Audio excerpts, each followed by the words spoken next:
Assalamu alaikum, everybody. Welcome to another Quran study. Today we'll be reading from Surah 79, The Snatchers, starting at verse 29. Let's all seek refuge in God from Satan the rejected. A'udhu billahi minash shaitanir rajim. Bismillahir rahmanir rahim.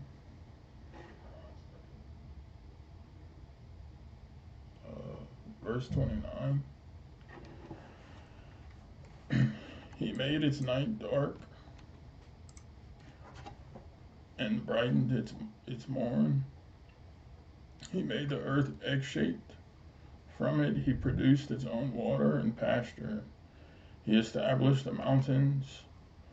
All this to provide life support for you and your animals. So, thank God, he all these provisions and stuff he gives us. And if we look at the footnote for verse 30 about the earth being egg-shaped, we can see that it reads, the Arabic word daha, I'm probably not saying that right, is derived from daya, which means egg. So apologies if I misspoke on incorrectly pronounced that, which I probably did. But yeah, this is proofs that we end up finding out over 1,000 years later, many centuries later, and not to mention all the other scientific miracles and proofs that's in the Quran, and all of its the examples and teachings, that and constant reminders. There's so many good reminders. I mean, every verse is really powerful in the sense that it's saying something. Because sometimes you might just read verses, but even if you focus on one verse, you can really delve into it and appreciate these things. About how he creates the night for us and brightened his morn, which I'm assuming that's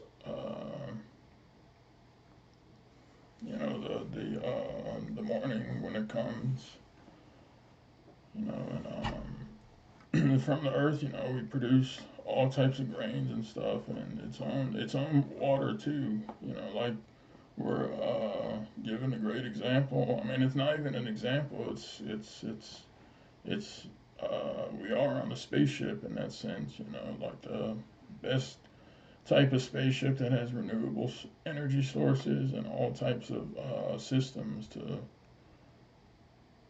have provisions come to us, and it's all controlled by God. Without God there'd be nothing, none of this. So moving on to verse 34, then when the great blow comes, that is the day when the that is the day when the human will remember everything he did. So this is extremely powerful in the sense, everything that we're doing right now. I mean, it's all every conversation we've had with every single human. I mean, is all being recorded, and so it should naturally instill reverence in us to making sure we're saying the right things, we're thinking the right things, we're doing the right things, and you know, I mean, down to an atom's weight too. You really have to work on that because, I mean, like I was, just remembering more and more about how God is running everything, and the message and stuff that was given, and the messenger's what he thought. I mean, what he said was his most important sermon. That's what he stated, and it's very true. Like in him saying, like if you lose your temper on anything, you have to tell yourself you're not a believer, And in a sense, if you really think about it, I mean, like losing your temper, even in the slightest way, is even if you may not want to recognize it as that, it's extremely risky. Because if we look at, I mean, we know that everything's going to be brought forth, and down to an atom's weight. So, and we think about, I know it's hard to materialize like uh, or mentally visualize like about an atom's weight of losing your temper, but in the sense of like having reverence and like really, uh, you know, um, working on ourselves, because this is the truth. Like this is the ultimate truth. The reality of what's coming, and the hereafter. It's hard to even wrap your head around like what 100,000 years would feel like, either in paradise or in hell. So it's definitely a tremendous blessing to have this information, and remembering everything we did. If we constantly just keep that like at the forefront of our mind, and really ask God to help us, help us to be more appreciative, help us to be more repentant, it's not to say that we aren't doing these things as submitters, but it's kind of like if you have $50 or something in your wallet, you can ask for more, like in the sense, so you still have money, so in the same way, it's imploring God for to be more appreciative, is good. It doesn't mean we're unappreciative if we're asking. It's just like like the example, like you still have, like if you have $50, you still have money. It doesn't mean you have no money or you're not appreciative of all. You just want to be a better submitter, and may God help us with this. Hell will be brought into existence. As for the one who transgressed, who is preoccupied with this life. So hell is not, as we know, it's not in existence. It doesn't exist like, some people may think or may have, heard or somehow thought, from other religions and stuff. I mean, even coming like from a Christian background, I don't think it was told that hell was already like people like who were there, like people were there and stuff, but we have the ultimate truth in front of us,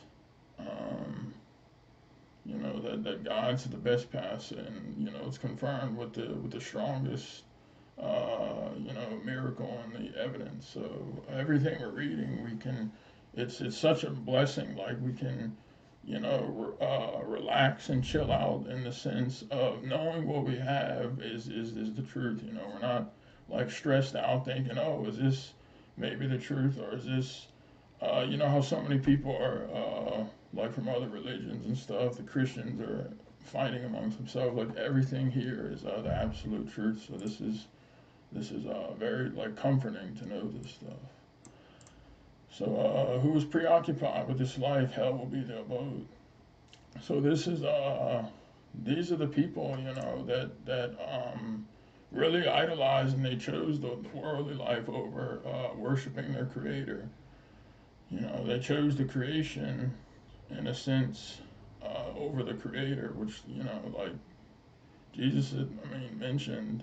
As with was all the message between all the prophets, but um, you know, worshiping the creation over the creator is not is far from wise.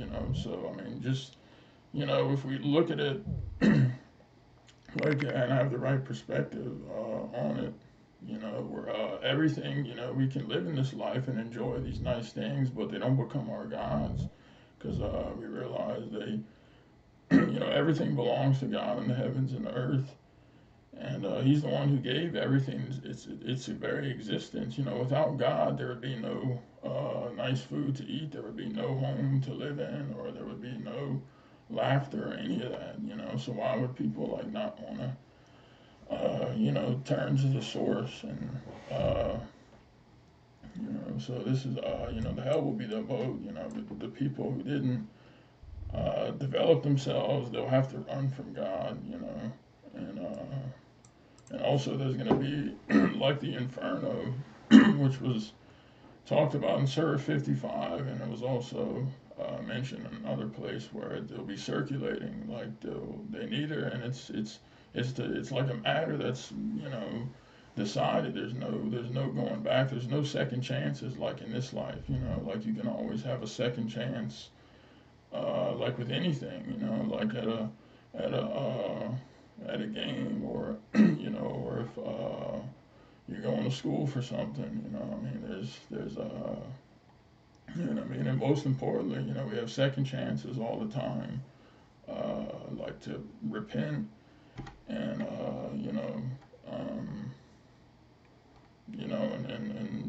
be purified, and strive, as for the one who reverenced the majesty of his Lord and enjoined the self from sinful lust, paradise will be the abode. SubhanAllah, I just, we're in Surah 79. I think I just did no, I forgot, I didn't have that one in. But, reverencing, we can see right here, just, how important reverence is, reverence the majesty of his Lord. God's awesomeness, and enjoying the self from sinful lust, not just like, lusts that could be lusting after, obviously, like, people of the opposite sex or something, but, also, there's lusting after materials, or lusting after money, or lusting after all types of, the list goes on, but, and this is where, development of the soul and stuff, eventually it becomes easier, but it's not to say like there's no, anybody can slip up if they're around the wrong people, around not if they're with, that's why God tells us to force ourselves to be with those who believe, because they'll say things that remind you, you'll say things that remind them. We all have to, we're all in this together, in a sense, like in a good way, but also in a serious way, for what's at stake. But alhamdulillah, I really like, reverencing, because, the more, throughout the Quran, the prophets, in Surah 26, they said, uh, you know, follow me and reverence, like follow the messenger, what he's inviting you to do, and reverence God. They keep saying reverence God, reverence God. Don't just, in the sense like, it keeps us on our toes, it keeps us examining ourselves and asking those hard questions sometimes, and, am I doing something wrong, or am I, why did this happen to me, or, and also, the importance of, like everything we're doing is calculated, just like we read earlier, everything is going to be in a profound record. Even this Quran study, we're all going to witness it. Everything, it's really something, like every conversation we've having with people, so in the sense of like being very careful, like we have good examples, like how David, how he was very careful, with that example. But paradise will be the abode, so, they'll ask, they ask you about the hour and when it will take place. It is not you, Muhammad, who is destined to announce its time. Your Lord decides its fate. Your mission is to warn those who expect it. So, alhamdulillah, the people who will heed these warnings and actually going to appreciate them and going to, like, gain benefit, it's not going to be wasted. And it's never wasted anyway, but, like, as far as the disbelievers and transgressors, it's in one ear, out the other from them. Like, in a sense, they've wasted the wisdom that came to them. But The ones, um, I guess, maybe this verse, um, because I mean, like how the disbelievers, when they challenge retributions or they don't disbelieve in the day of judgment, what I'm, maybe, God willing, we can talk about it after if I'm, uh, reading this wrong. But yeah, I mean, like in the sense, like how the believers do expect like the day of judgment, the hour, and God decides its fate. It's not Muhammad like the people are asking, and who is destined to. And that just shows, too, that the silly and the silliness and the fallacy of like setting up humans as idols. They don't even know the future. I mean, they don't even know their own. None of the prophets. I mean, what's gonna what day or place. So I mean, why would we worship? Why would humans, give so much power or set these humans and people up as idols? The day they see it, they will feel as if they lasted one evening or half of a day. So what is half of a day to? I mean, really today is already half of a day. You know, um, but yeah, I mean, this is how it would seem. I know there's other verses in the Quran how the people who didn't believe in it and they finally they're gonna have to give up and they're gonna say they felt like they lasted but part of a day or something. And don't quote me on what's said, but there's a few verses that's it's basically this life is extremely short. It's when it happens we're it's gonna be like where was yesterday's day? I mean it's gone. You know, but I mean it's amazing that God could even do these things. That Alhamdulillah, like for us to because it does like I guess when you're younger, life may feel like a long time because you still have, I mean, providing, I mean, you're gonna, live, let's say a while, but you're still gonna have like a long time to live. But I mean, as you get older and closer, you begin to realize how fast it goes. Surah 80, he frowned. Abasa, if I'm saying that right. In the name of God, most gracious, most merciful.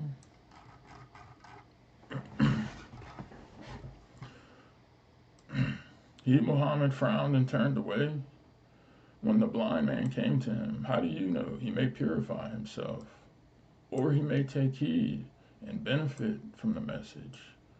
As for the rich man, you gave him your attention, even though you could not guarantee his salvation.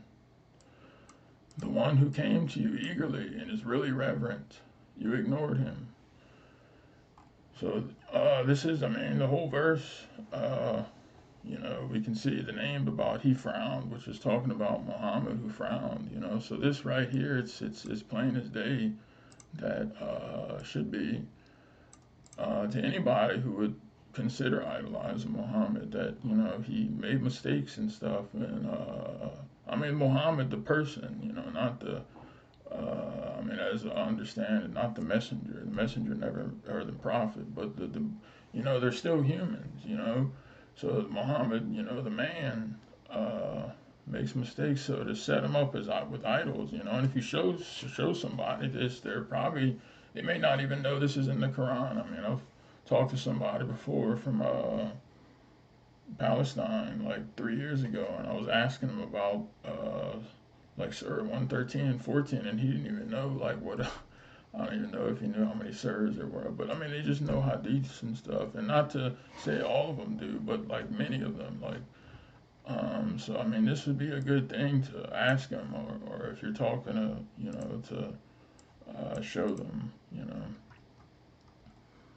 But yeah, this is a good example for us too, when somebody not to be deceived by appearances and stuff, or like if someone's wealthy,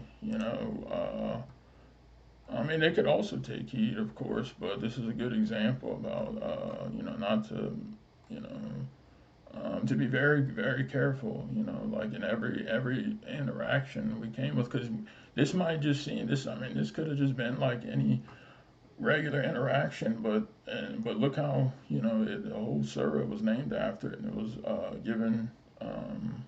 It's given a lot of attention. So everything we do, every little situation we do isn't just a little situation. Like it's a big situation in the sense of how everything's recorded, and what we're sending ahead of for ourselves, like advancing for ourselves, and or what the human being, like if they regress.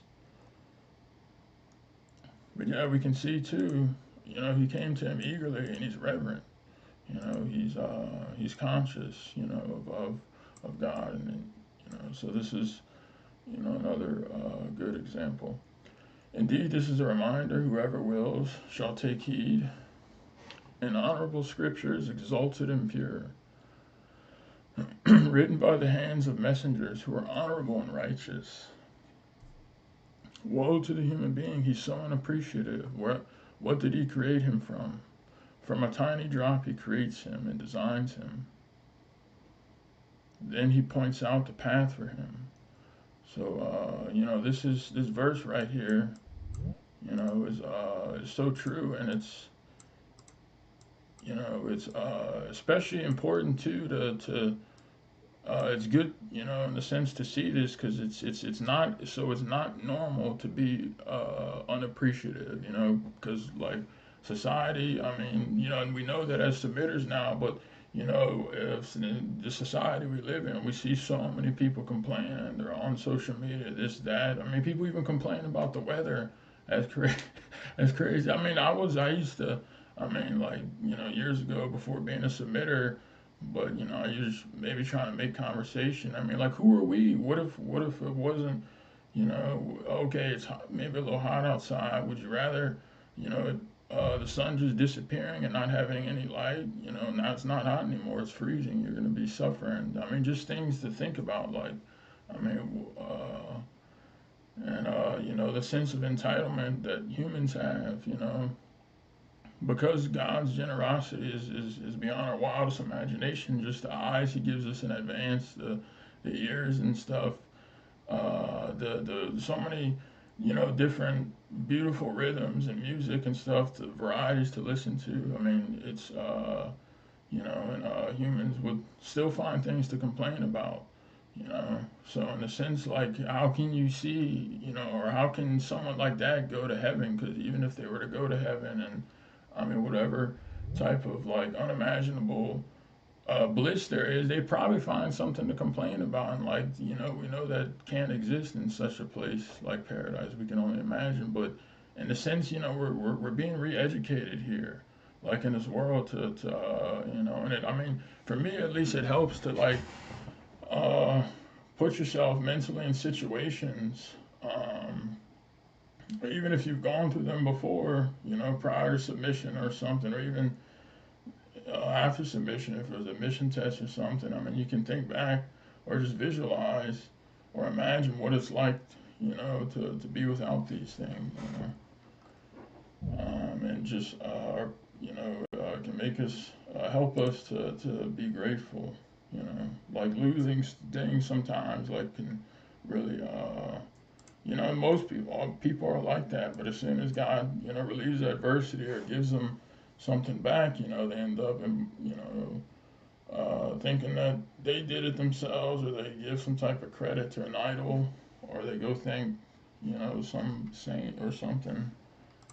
But yeah, I mean, we came from a tiny drop too, so these are miracles. If you look at like your fingers and your hands and all the nerves and blood vessels, and it's like, how does a drop even turn into that? Like, how does, like, who, like, was the drop itself just thinking? Like, I mean, I know it's not. We know it's not doing that, but I mean, like, how everything just grows perfectly. We don't have humans like growing with legs on their head and stuff, or growing 50 feet tall. Like, this is like, you know, we all have hearts and stuff. I mean, I'm not talking about like the genetic anomalies and stuff, but I mean, even that's controlled by God and stuff. And But I mean, these are just reflections, you know. So the path, yeah, the path. God points out the path for him, and then he puts him to death and into the grave. When he wills, he resurrects him. He shall uphold his commandments. Let the human consider his food. You know, so the commandments is for our own benefit, and naturally, you know, we should love his commandments. You know, like it's mentioned in the previous scripture, Jesus said, I mean, those who love me will like in a sense not idolize Jesus, but those who love me will listen to me when I'm telling you, you know.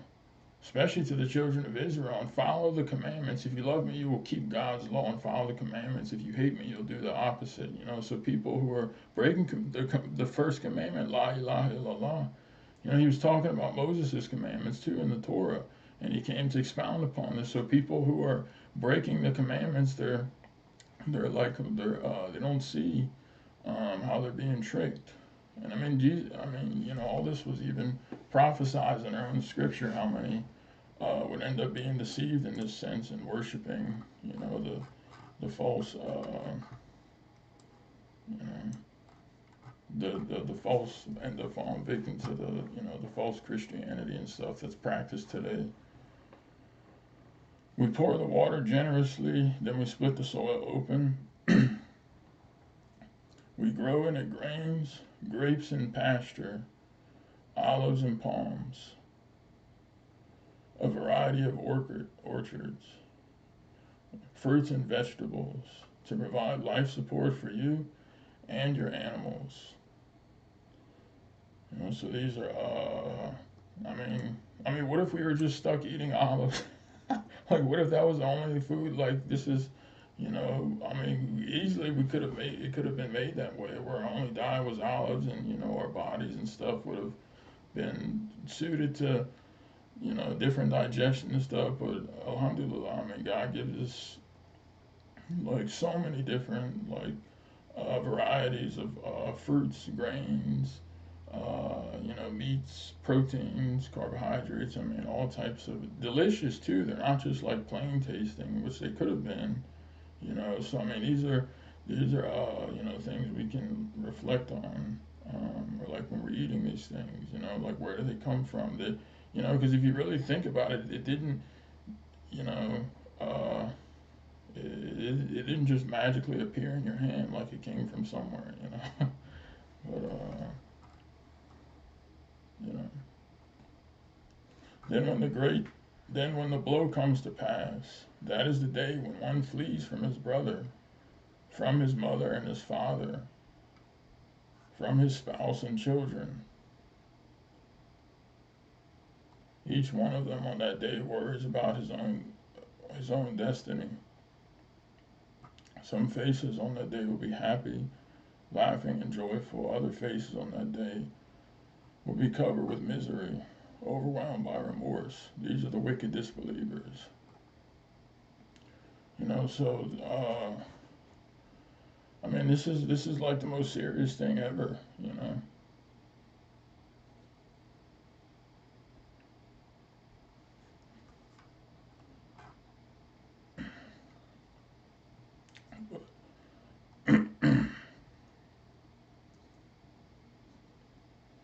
But you know.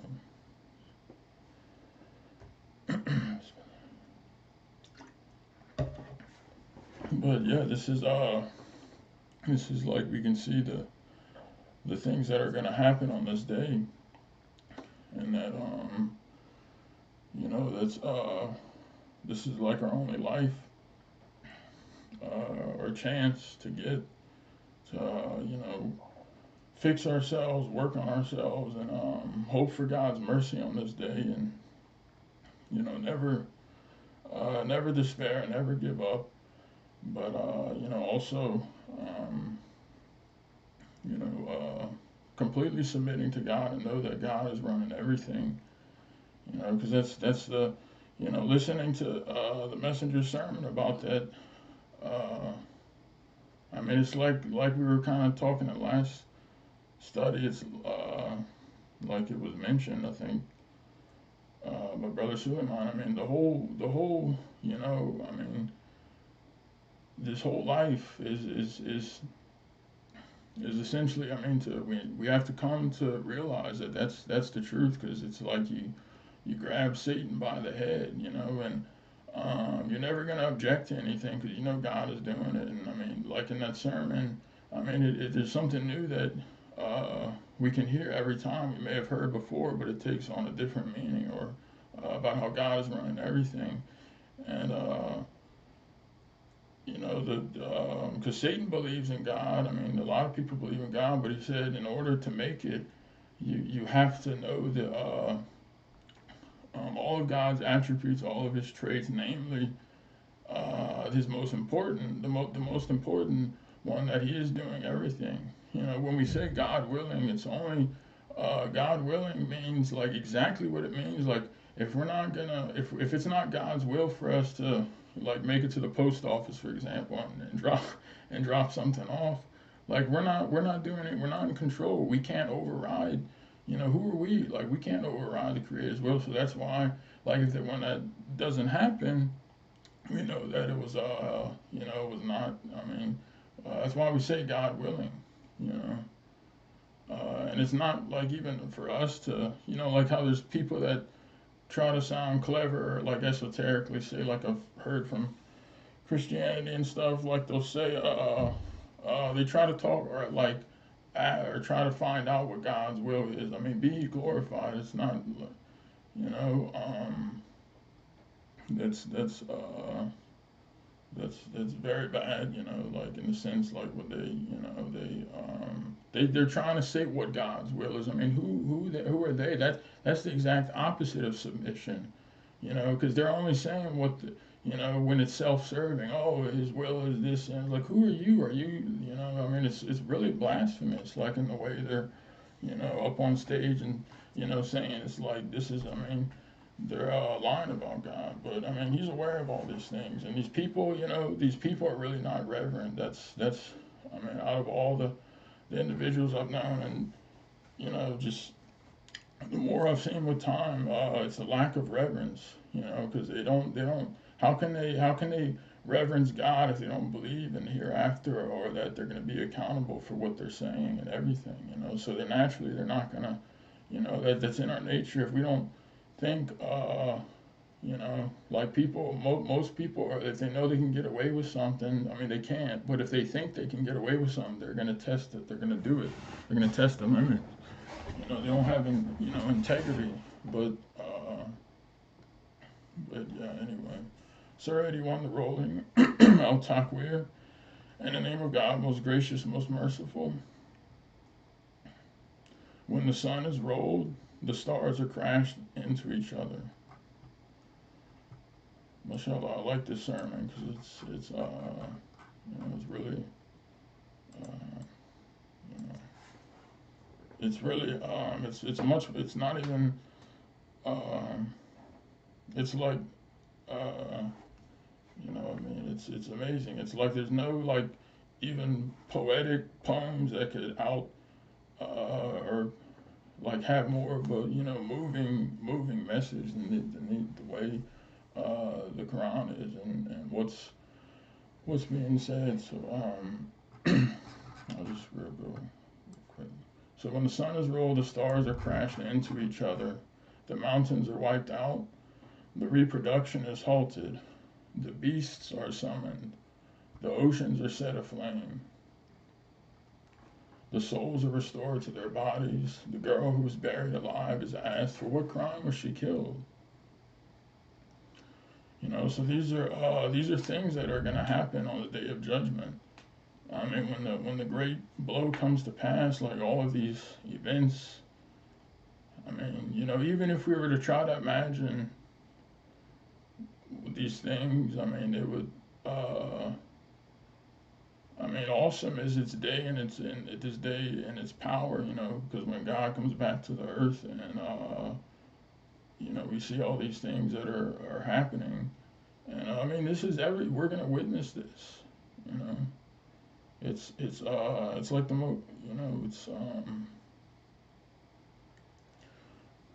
but the in the verse 8 about the girl who was buried alive, she's asked before crime, so people who are, uh, guilty of this, I mean, everything is going to be brought forth, not an, Adam's weight of injustice will happen on that day. I mean, God is the most just. Everybody gets paid what their hands have sent forth.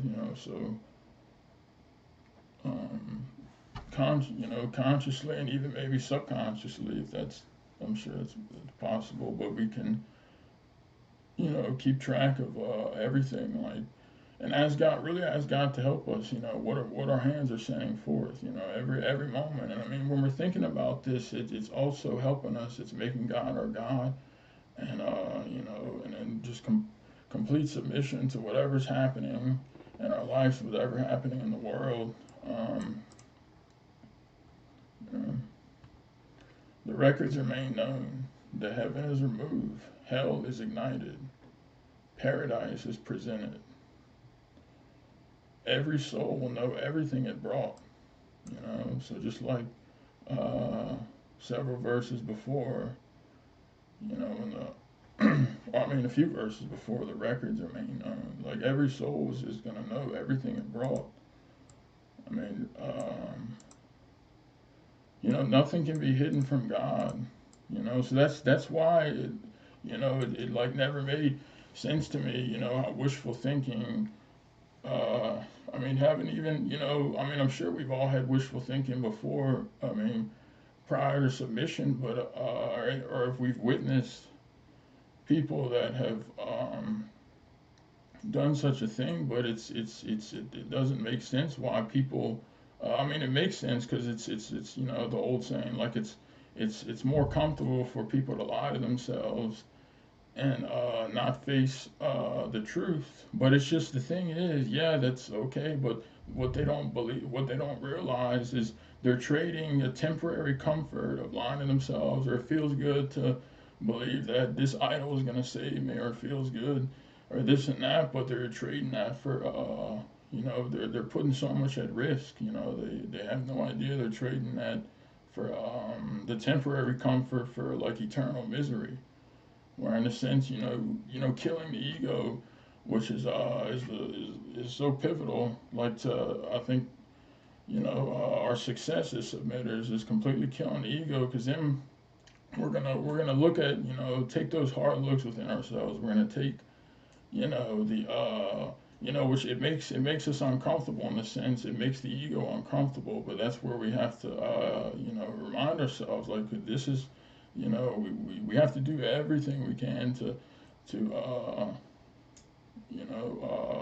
if we want to make it, because it's, I mean, it's worth it being this way, even if it's tough, because it's like, this life will just pass by you, and then there's the eternal day, and you can have uh, uh, God willing, may God help us make it to paradise, But I mean, this is the other alternative too, and this is where a lot of people are going. I mean, as it's mentioned in the Quran, even those who believe in God, I mean, Satan believed in God, like the messenger had said, but it's because they don't believe God is running everything, so they're not going to submit to, like, something like, even later, said it was, like, I know I've read, we've all seen this before, but like he said, so whatever's happening in your life, or whatever's happening in the world, God is doing that. So, but with objector objects, they're saying, God, I don't like what you're doing, I have an issue with that. And I mean, this was another part when he was talking about a submitter versus an objector, but he it was kind of funny, but he said that's just too bad, for the objectors, So whatever's happening, like whatever's politicians, or these policies that we may even view as, but I mean, God is doing it, So in a sense, and it's not to say we don't stand up against tyranny. No, of course, this is all part of our test. Like, in a sense, like, we don't acquiesce to people's wishes. Like how God gives people a lot of credit. It's not you who threw it; it was God who threw it. But He thus gives us, or He said, you to referring to us or the believers at the time, a chance to earn a lot of credit. So in the sense, and it's the freeing. It's very freeing. And the more we drill this into ourselves, the happier we'll be because we're not gonna have issues, and we have to catch ourselves too. Like if the situation comes up, we have to really like ask God to help us with these things.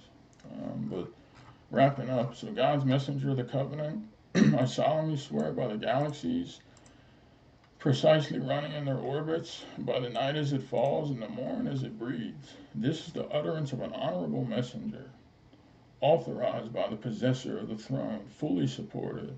He shall be obeyed and trusted. Your friend Rashad is not crazy. He saw him at the high horizon. He is not holding back any news. It is not the talk of a rejected devil. Now then, where will you go? This is a message to all the people. So read the footnote, verse 19. 19 to, I just realized that it's an honorable messenger. And then also, verse 23. By adding the surah number plus the verse number plus the geometrical value of the name Rashad, which is 505, plus the value of Khalifa, which is 725. We get 1330, and that's 19 times 70. This provides Quranic mathematical proof that this messenger is Rashad Khalifa. So this is proven mathematically. I mean, this points, this isn't just happen haphazardly. I mean, this is just one proof out of so many proofs that there's nothing that happens haphazardly. I mean, in the same way, if we just look around us, our existence, our 3D existence, I mean, it's more than that, but like the dimension we're in, I mean, this isn't just by accident, so everything, God's running everything, so, these are proofs for people to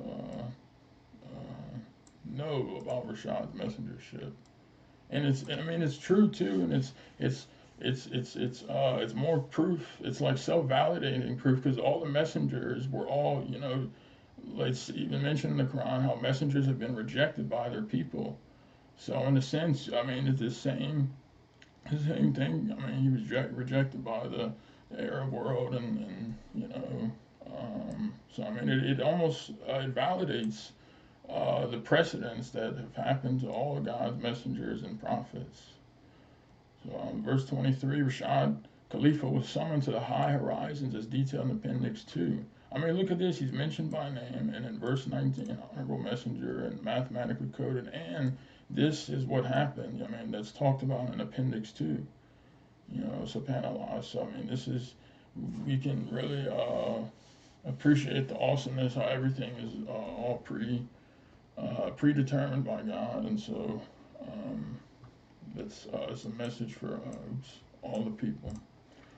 With that being said, if there's any comments or questions, please feel free if I made any mistakes. May God help and forgive me.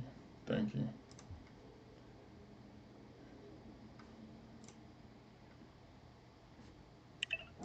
MashaAllah, thank you, brother. MashaAllah, thank you, brother.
So just wanted to, mashallah, thank you for the study. So just wanted to comment on a few of the verses we read. So I wanted to comment on um, verse Surah 79, verse 42. It says they ask you about the hour and when it will take place. It is not you, Muhammad, who's destined to announce its time. So going back to knowing the future, this discussion we had been having, similar to the timing of the retribution for the Arabs, with the smoke that is prophesied in the Quran.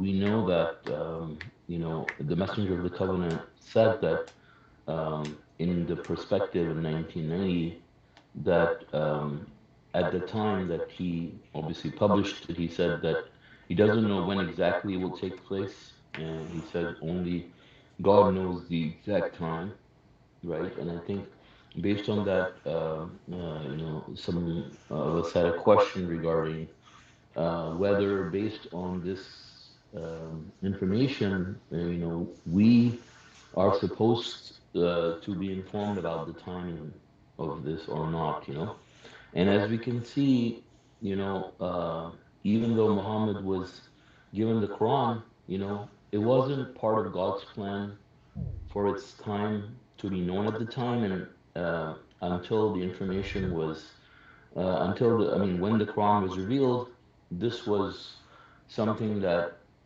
only God knew, and if Muhammad was to make a statement about it, he was going to say that, only God knows the exact year it's going to happen, right? And that would be true, but that does not mean that God would not, uh, disclose that information, to the believers at a later time. Now we all know the end of the world and when it will happen, and God allowed the Messenger of the Covenant, to present that information to us. So, given that information, and I mean, given the other verses in the Quran, we know that the possibility of the submitters having been informed about the time of the smoke is something that is entirely possible, and nothing that the Messenger of the Covenant said ever implies that God will not let people know in the future when this is going to take place.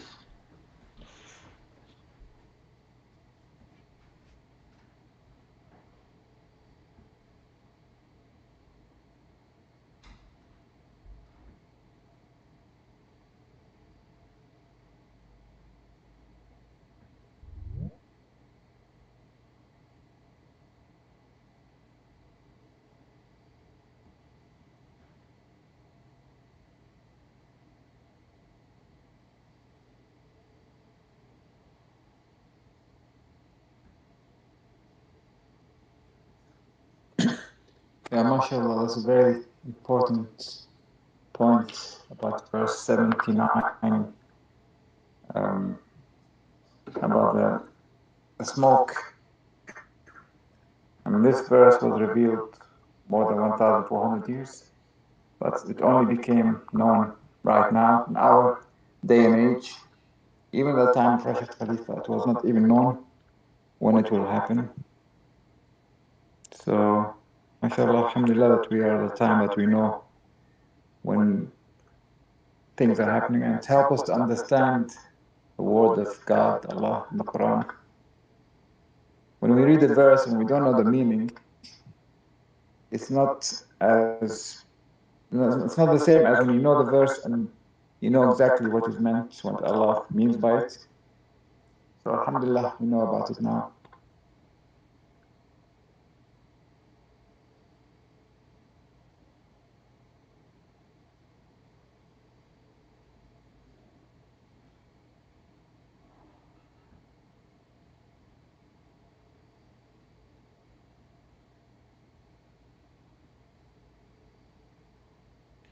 Alhamdulillah.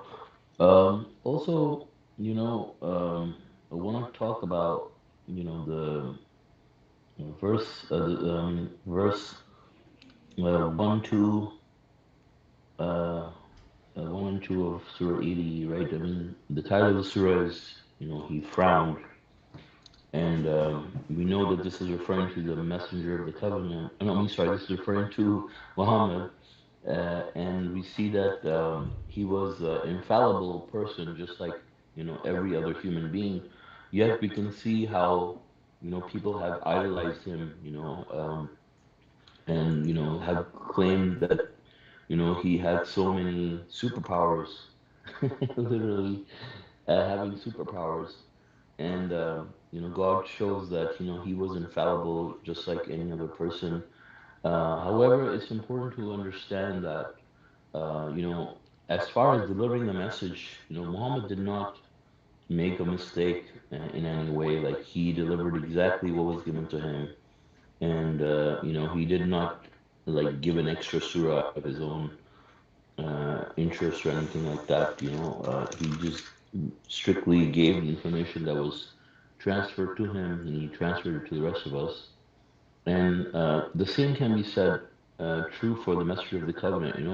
From time to time, we hear criticism from people who believe that the messenger of the covenant, talked about upholding the Quran alone. So that sort of gives them the authority to discard any information that he gives them as his personal opinion. But we know that's not the case. If the messengers started preaching with their personal opinions, God would not make them messengers. If the messengers of God started prohibiting things that God did not prohibit, obviously, they would suffer from God's retribution and would not be messengers anymore, because God says, "Who's more evil than those who fabricate lies about God?" Right? So, I mean, this is something that people should not think about when they listen to the message. I mean, the fact that God sends a messenger with an authority and a miracle, is proof enough that this is something that is being divinely, given to us from God. You know, um, and we are not supposed to have, like, doubts about it, or give it, like, start scrutinizing it to see whether we, based on our standards, whether it fits what we think, based on our opinions.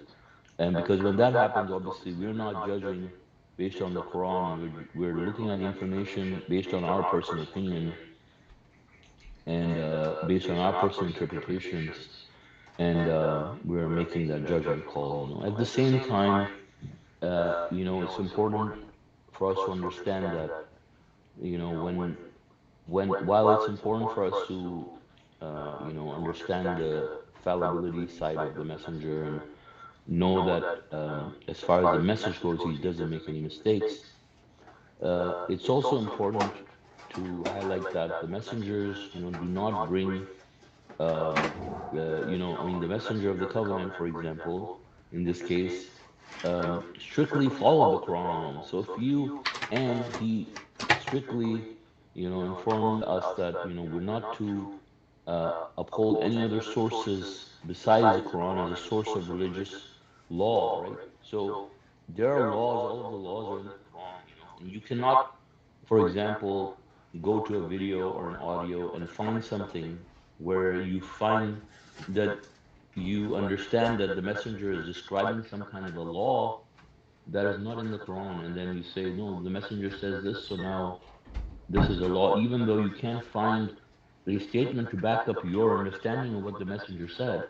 What the messenger said, if you interpret it in the light of the Quran, you can see that you know it conforms with the Quran. So clearly, your misunderstanding will be cleared up if you uphold the Quran as your only source of guidance. You'll know that your understanding of what the messenger is saying here.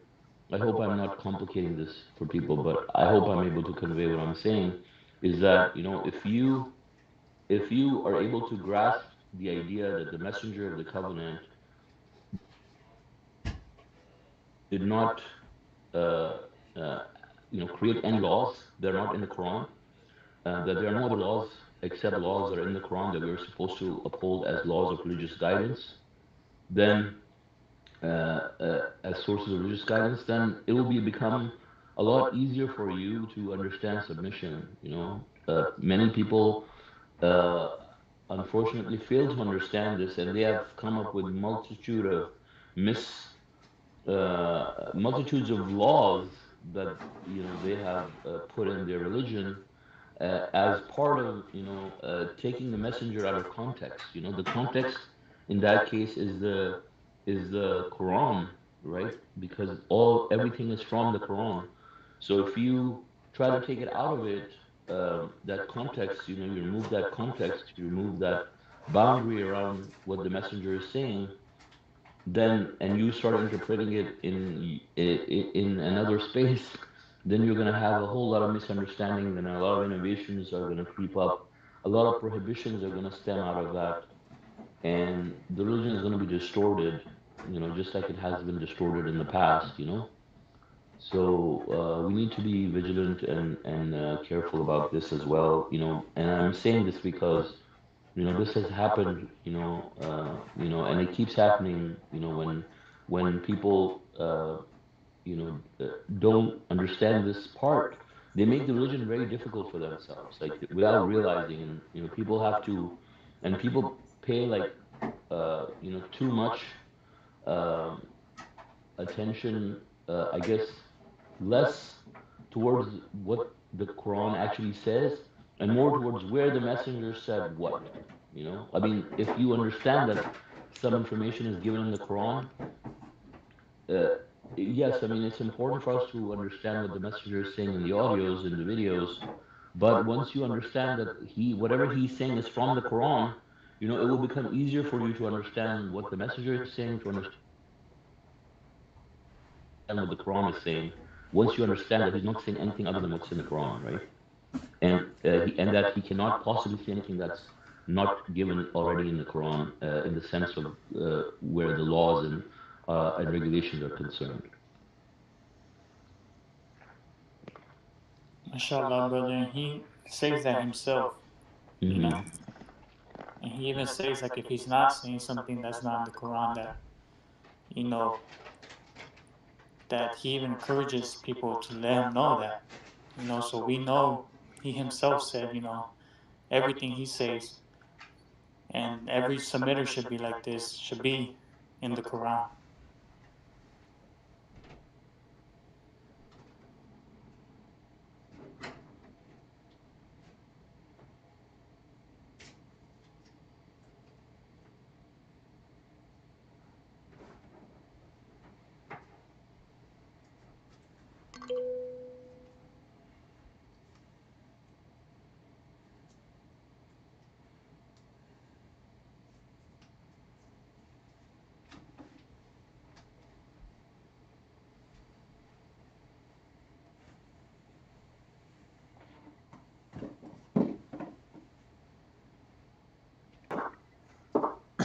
What the messenger did is not giving his opinion, but rather made exp- he explained what have been misunderstood for hundreds and thousands of years by the Sunni, Shia, those who follow the Hadith.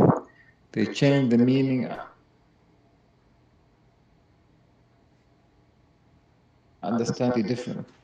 So what Rashid Khalifa did was he explained everything clearly as it should be, and he cleared the misunderstanding that has been created by the Arabs when they wrote all these tafsir books and has been taught for hundreds of years, making people not fully understand what God wants us to do, or make us fully understand the teaching of the Quran. So that's what the Messenger of the Covenant did.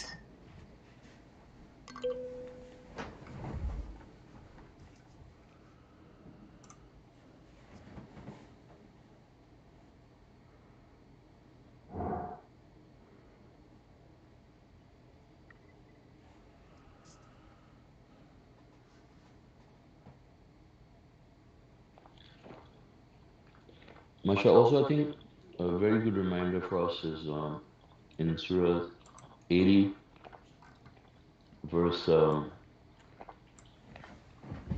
25, I mean, from 24 onwards, talks about considering the food that, God gives us.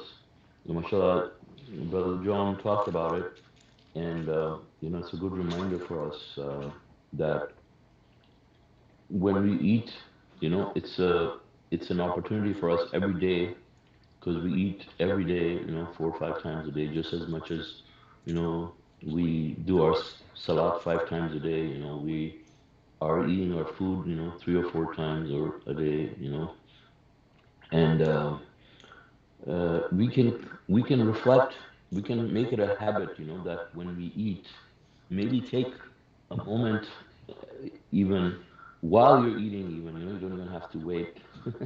While you're eating, think about what you're eating and where it came from and what was the process through which God allowed this food, to come to you, right? I mean, all these breads and dairy products and everything that we enjoy, as God is talking about, all these fruits and vegetables, all these amazing flavors, delicious varieties of fruits, the nutritious, stuff, all of that God allows to come out of the soil, which nobody wants to obviously, taste, right? If you want to taste the soil, I mean, it tastes, it's not pleasant, to taste it, but yet God has a process where God, one allows the sun to come up and allows the rain to fall down, from the sky and create these amazing products for us that no scientists in the world have been able to,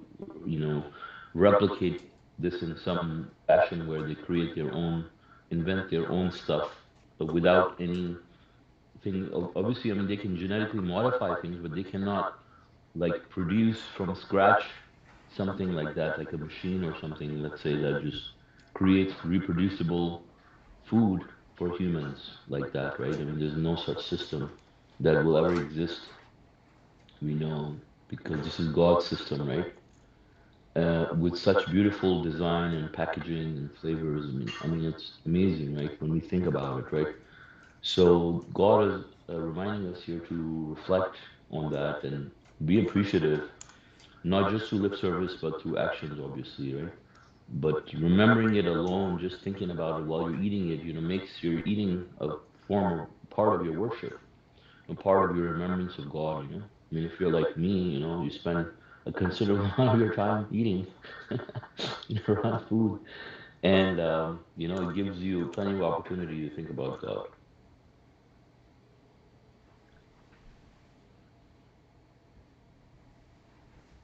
Yeah, but also eat and drink moderately. Just FYI. Don't say it's a form of worship, so I have to eat more so I can remember God more.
Um, are there any questions from anyone? Any comments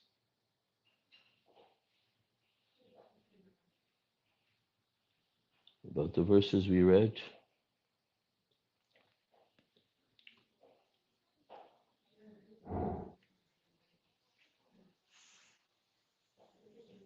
Uh, yes.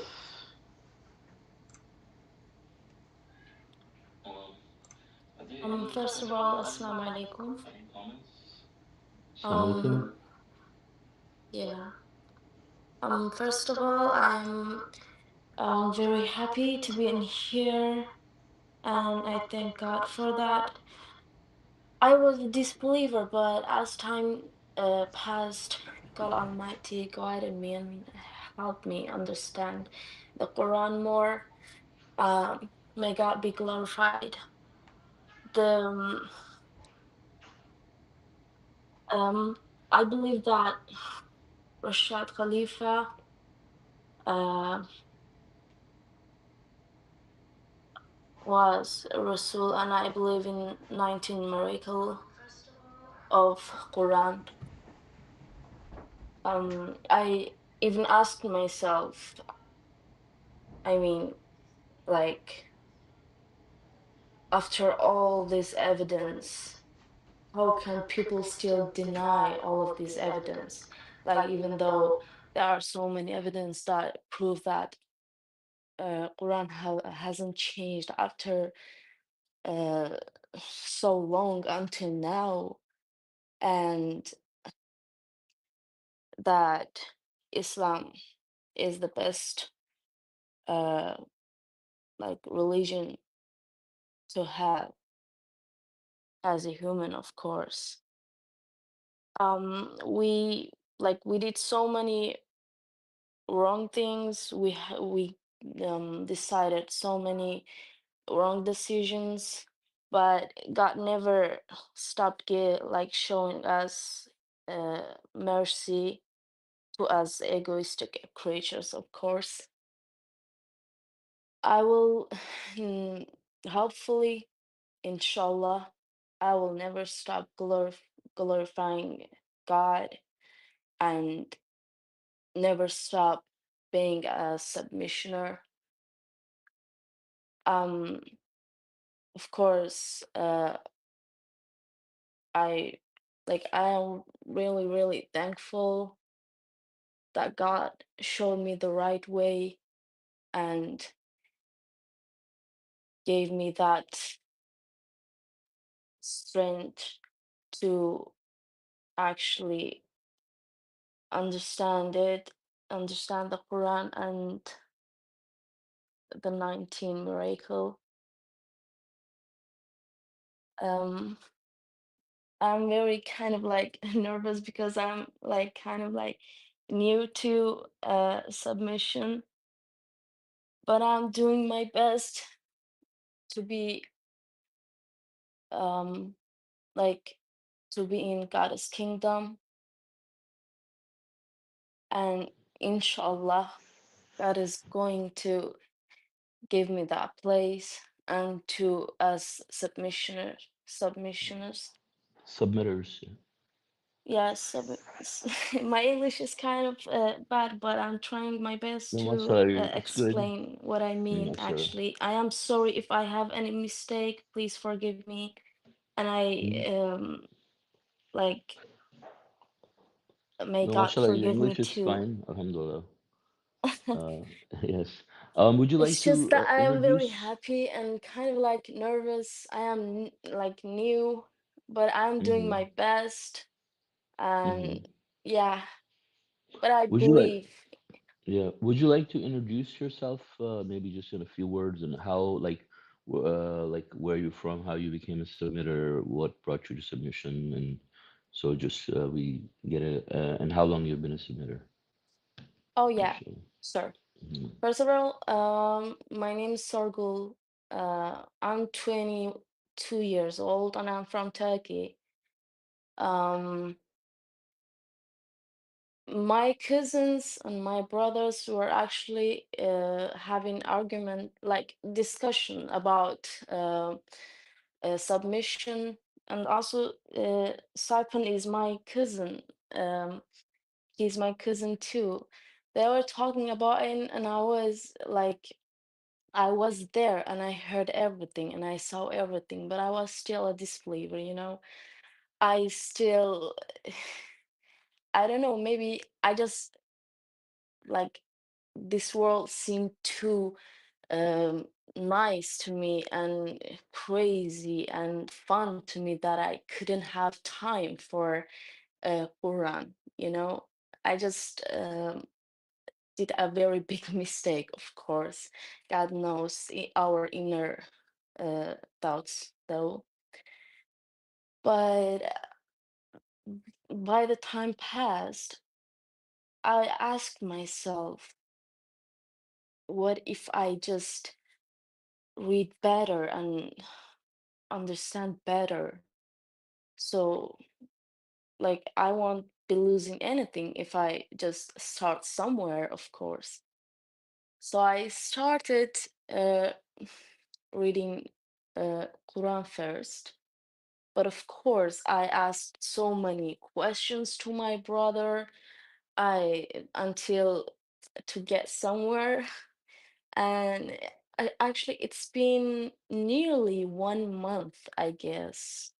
I decided to become a submissioner.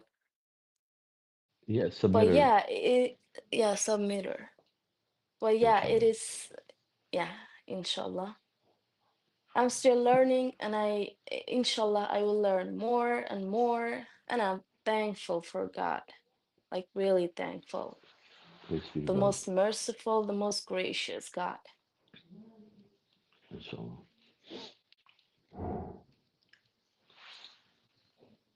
MashaAllah. Assalamu alaikum, sister.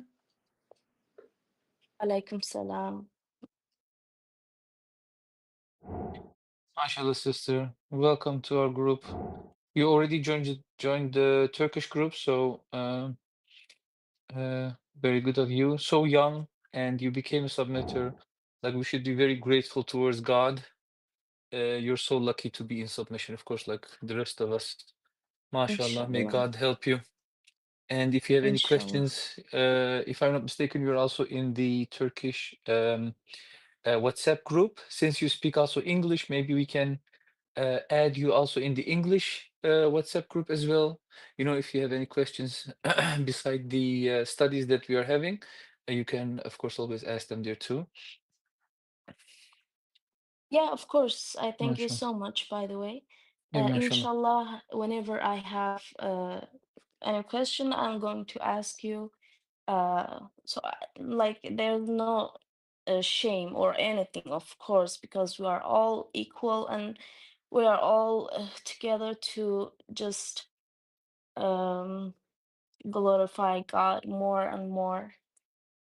And yeah, I would like to join the English group. It's okay. I will do my best to just describe whatever comes in front of me, inshallah. MashaAllah, congratulations, sister. Thank you so much, mashallah.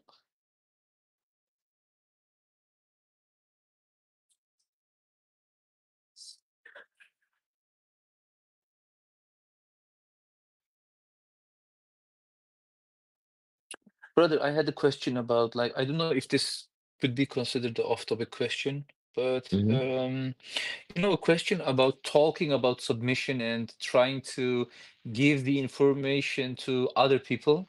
Like, we Hmm. take every chance that we get when we have a discussion, or like a moment where we have the opportunity to talk about God, about submission, and about the message. We make use of that. So I was wondering, like, God chooses messengers and from among people um, uh, to make it their job to give the message, right? But it's also a part of our, like, being a submitter. It's a part of one of the things that we need to do is to spread the message, right? Right.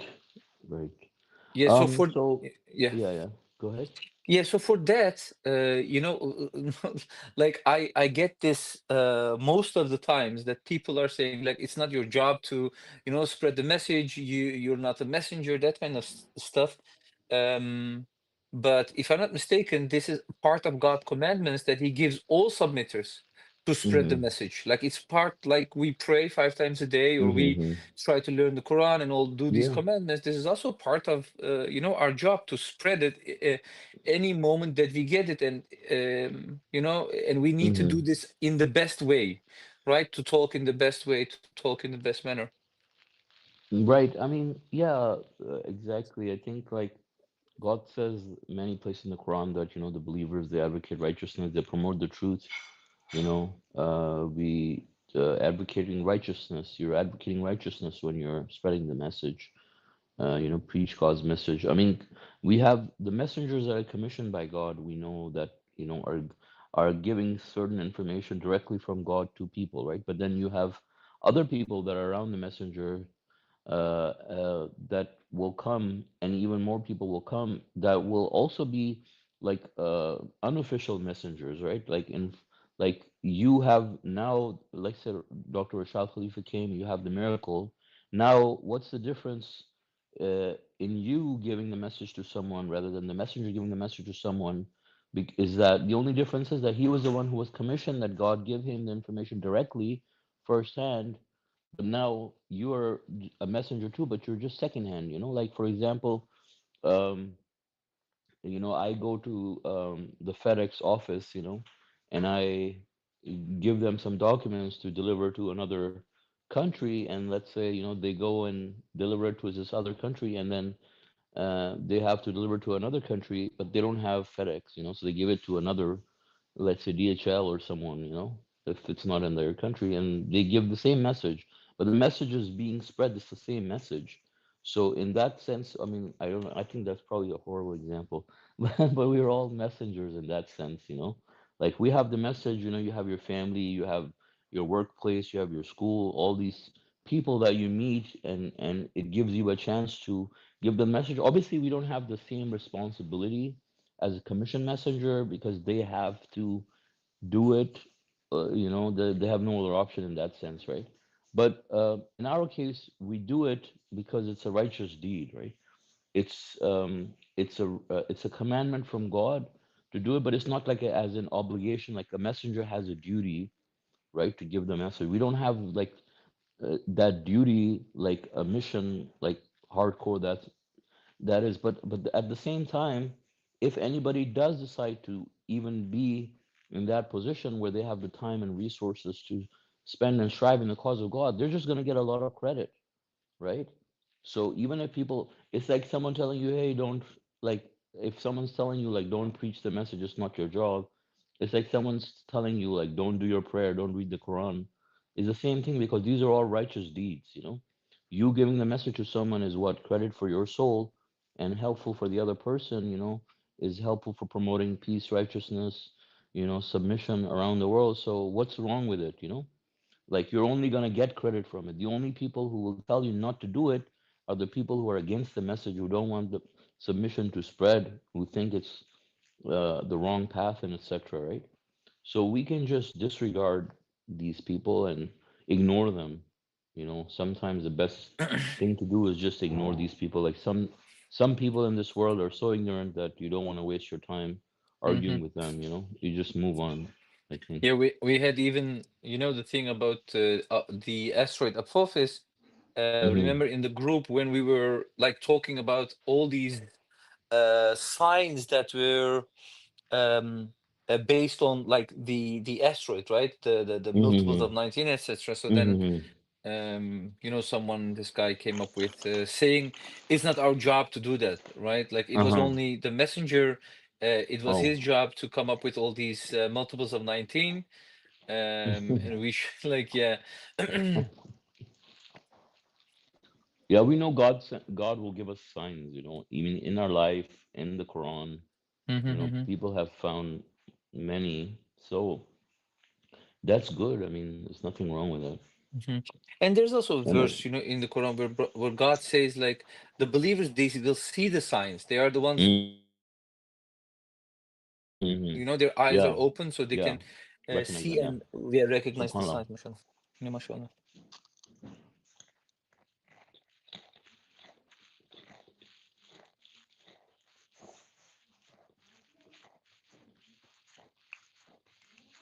Mm-hmm.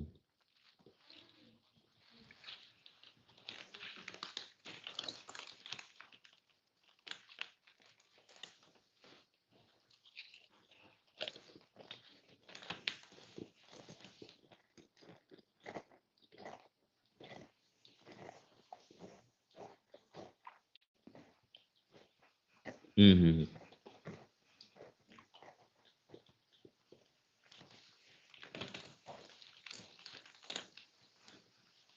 Mm-hmm.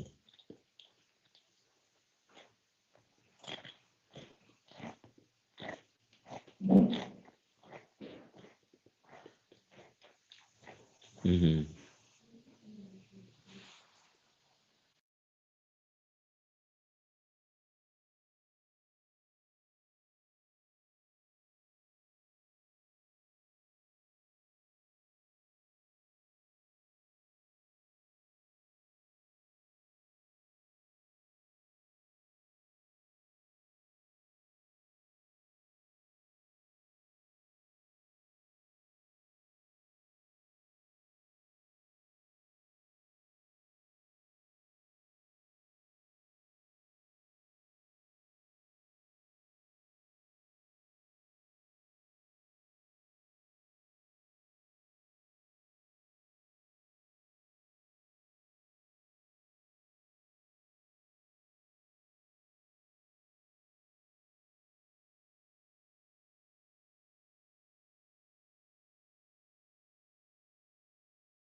Yeah. Inshallah. And you know, like it's also something which is right now, like people are talking about it. Mm-hmm. And like you can Asteroids, also yeah. yeah, and like you can also show them these videos of you know, some science people who are talking about it, and it's going to like come very close to the earth, even if they don't, you know, accept that it's going to hit the earth. They say it's going to fly by closer than some of the satellites, right? So and then when you bring up the submitter's perspective where the messenger talks about the asteroids, you know, like then it becomes of course more interesting to people, because like this is something you can't deny, right? Like how can you deny an asteroid which is coming towards the earth, and like almost I didn't hear from any scientist that they say, yeah, like this is all fake, like real scientists, like I didn't heard this from anyone. So if even if you're atheists or like Christians, scientists, it doesn't matter.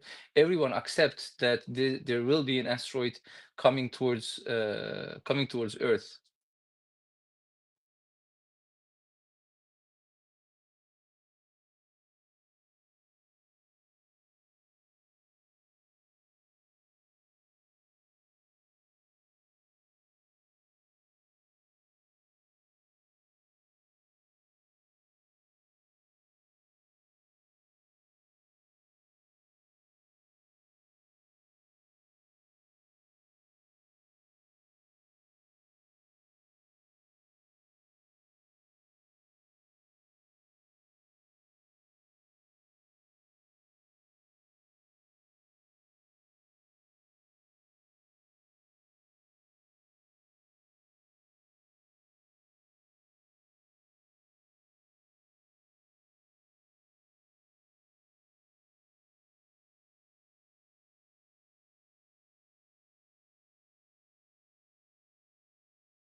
Mm-hmm.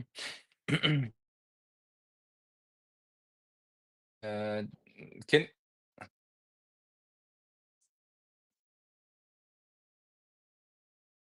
Marshall, can we say that the devil is trying to stop it from hitting the world? Can we say that maybe? Since the messenger said that he's trying his utmost best to make the earth a paradise, right, for his people, let's say. Like, is he trying to do that? Can we say that?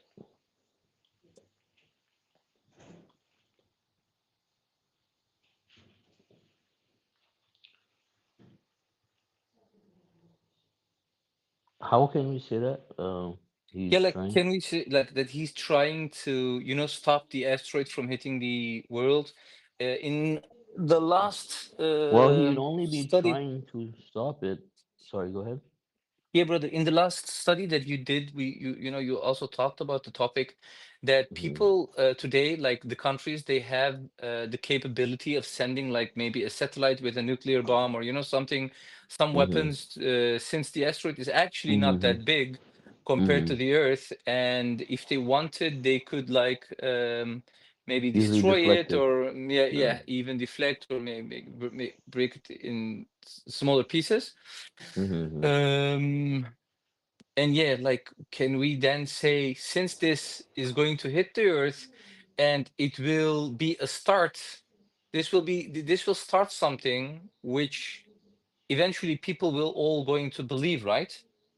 After Hmm. this incident, people are going to Right. come into submission. So devil definitely wants to stop this from happening. And can we say he's trying his best, he's trying to stop it, but since God Well, wants something, he can. we don't know what he's trying to do. I mean, yeah, Actually, of course, it's gonna raise,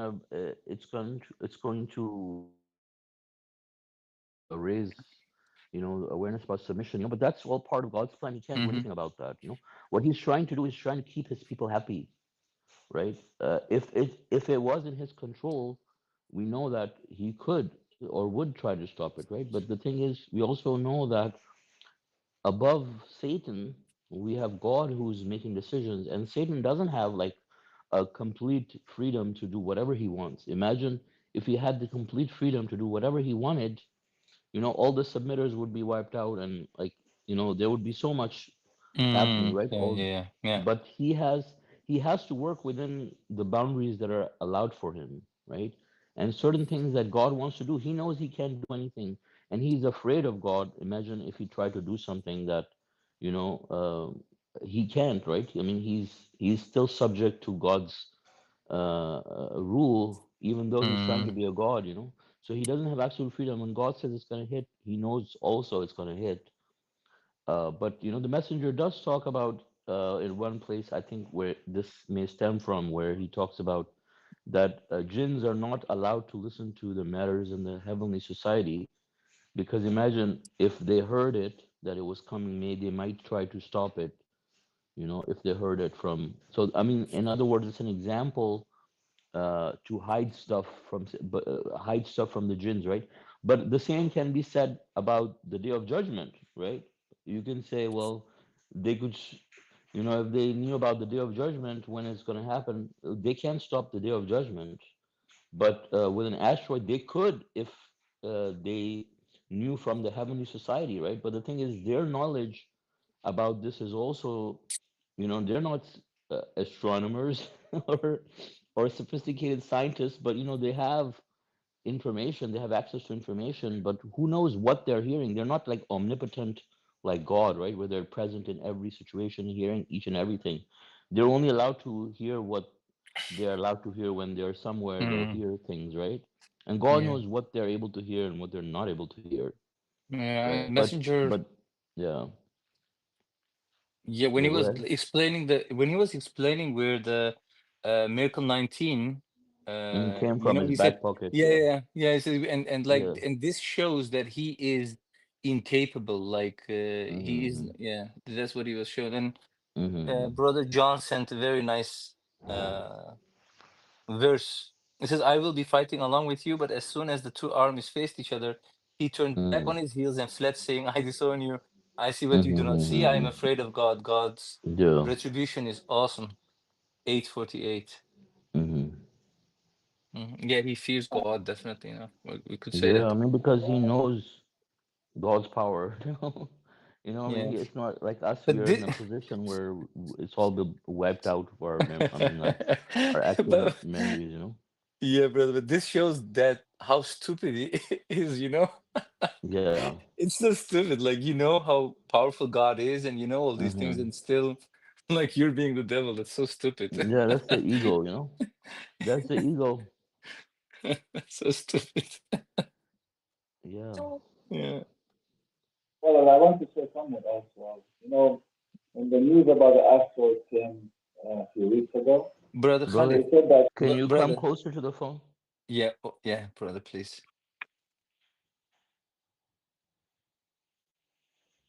Sounded like you're in a tunnel. Yeah.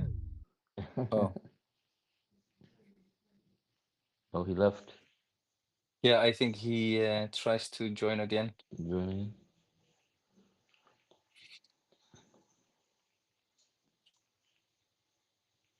Oh, and by the oh no, I'll just let you know later. Slow. Okay. Yeah, I answer. Yeah, we went to Sunday. We want to do Sundays, the studies, instead of Fridays. Oh, you changed it? Yeah, I think we Uh-huh. it would be better for most of Uh-huh. the. Okay.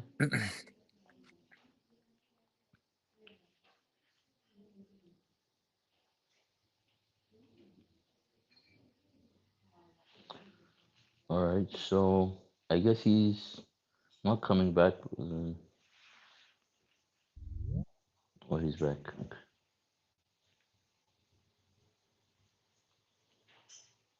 Welcome back, brother. sorry, I was using a Bluetooth speaker, so this caused an interruption. Uh-huh. It's I okay. was I was trying to mention that the brother was saying that we when we talk about the asteroid hitting the Earth, when the news came out and scientists are talking about it, and NASA and everybody else was talking about it, they were saying that there is a chance it will hit the Earth, etc. But they didn't make a big deal out of it. But if you look at the recent last few days, they're saying Mm-hmm. that now the chances of hitting the Earth is doubling, and it's becoming more probable because initially they were trying to make it insignificant news, but as the days goes by past, they are making more emphasis on it, and they're making it like a big deal. Initially, they were trying to make people not worry about it. Now they are raising issues about it, and they're trying to actively try to do something about it. So even though they try to reject this, but the truth will prevail. I mean, Yeah, but so they're talking about a different asteroid. They're not talking about Apophis. Yeah, I think that's what they're well, that's talking another about. asteroid. Is that the same one? Oh, They're, okay. they're saying it's going to hit in 2032. That's a different asteroid they're talking about, which I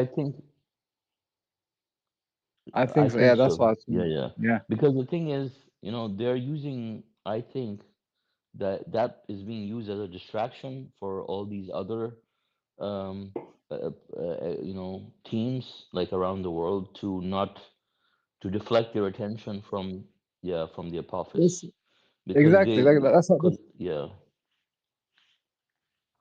they cannot. Yeah, they know the effort will be there, so they have to create something else to divert the people's attention to something else. Mm-hmm. Mm-hmm. Mashallah, yeah. I think that makes sense now.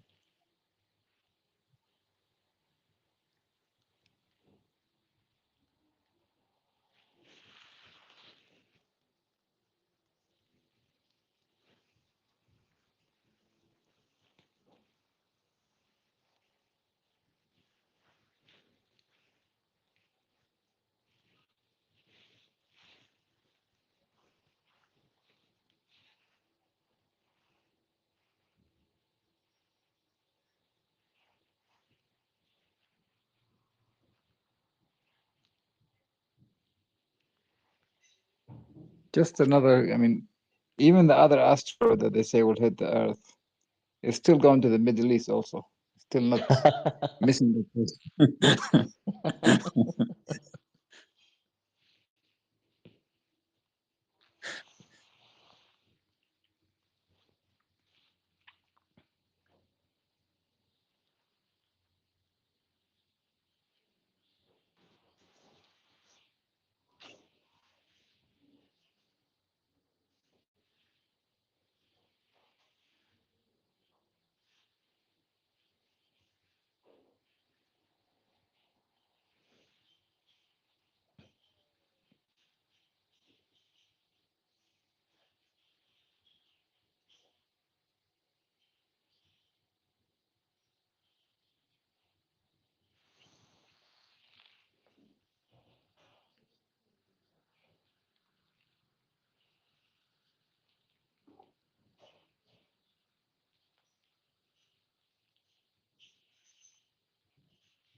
inshallah. Marshall, I've got a point also to say.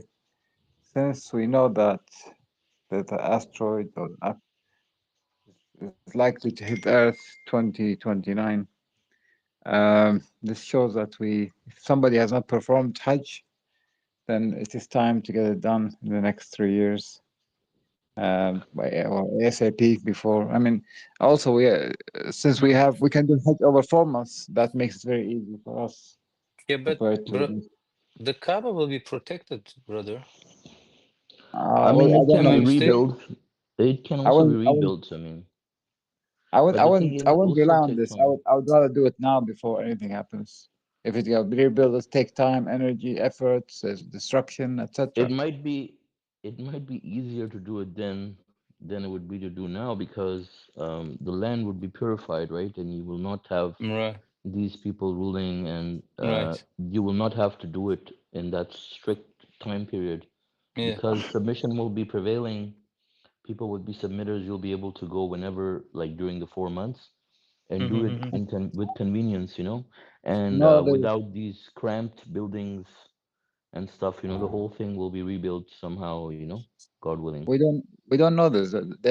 These people are most likely going to close the area, put, I don't know, extortionate It'll No. take charges. some time.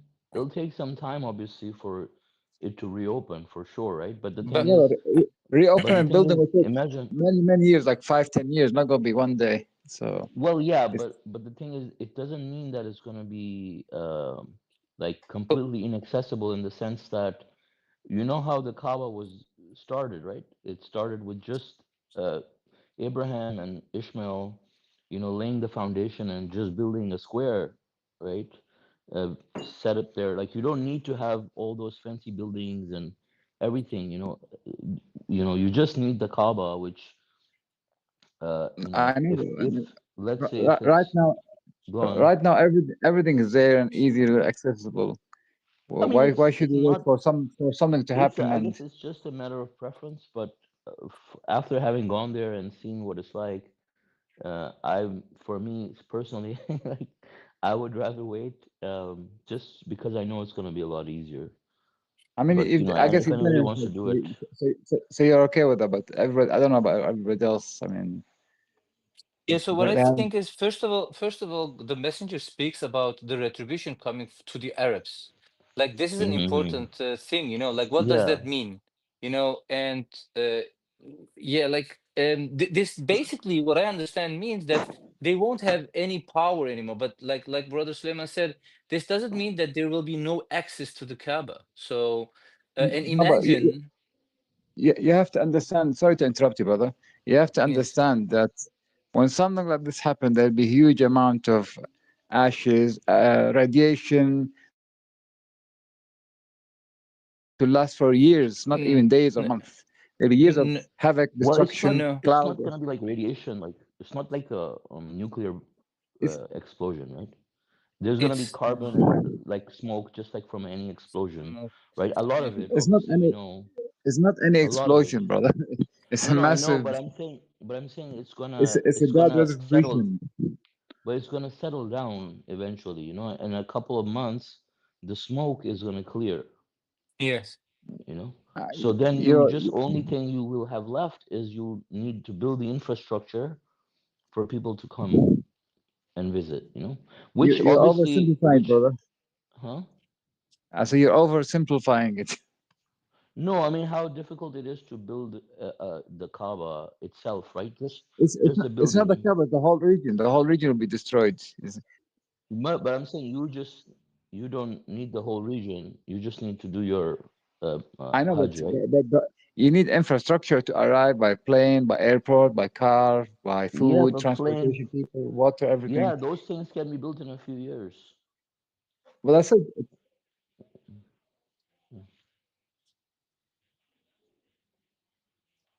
Yes, yes, yes. Yeah. I mean, hmm I mean, hmm they said that Yeah. the impact is going to have a radius of 300 kilometers. So 300 kilometers is not a No, small distance. 100, There's- 160, Even 100 her, mile even 100, 100 mile 160. radius. Okay, 160 miles. Okay, well, even 100 Hiroshima miles. was not that bad. No, Hiroshima was. Hiroshima was a nuclear bomb, right? This is not I know, but nuclear. this is far worse than Hiroshima. This is like if it No, is no, there's 160. no, because there's no radiation, right? Radiation happens when you have nuclear stuff exploding, right? Which is 160 kilometers, brother. Like 300 and 160 is very different from each other. So but also, yeah. yeah, I'm sorry, but go ahead, also, brother. yeah, but also even then, it's not a nuclear bomb. You know, nuclear bomb has stuff in it that is radioactive, so it causes radiation, right? Stuff that when the asteroid hits, it's not radioactive, so there will be no radiation as we're talking about radiation, right? The, yeah, yeah, yeah, yeah, yeah, yeah, yeah. Also, No, I there have is. I brother mean, Khalid. if you, Hold on, hold on, if you, hold on, hold on, if hold on, hold on, sorry, hold on, hold on, hold on, hold on, hold on. Okay, just take a pause. I want to share one other important thing about this. The messenger of the covenant, right? He also yeah, talks about this when he believed that the smoke was going to hit, right? There is a Quran study where people are asking him about Hajj, and he said the same thing. Actually, he said, "No, wait." He said, "We're all going to charter a plane." He says, "And we're going to go when the land is going to be purified." You know, and um, and then he says, "We're all going to charter a plane. We're going to go together, God willing." So obviously he had already performed Hajj before, but I mean, like many years before that, right? But he told the people that we're gonna go together, we're gonna charter a plane together, and we're gonna go when the land will be purified. So I mean, yes, the infrastructure is a valid point, but the thing is, building an airport and building the Kaaba itself can be achieved in a matter of a few years, right? I mean, given that, I mean, if you are Not someone even, not who's, even yeah, years. yeah, and you are from One year. construction, right? Yeah, so like, and yeah, and we're talking about 5 years from now. We have Inshallah. starting 5 years from now, yeah, we have the technology now to build Inshallah. things very fast.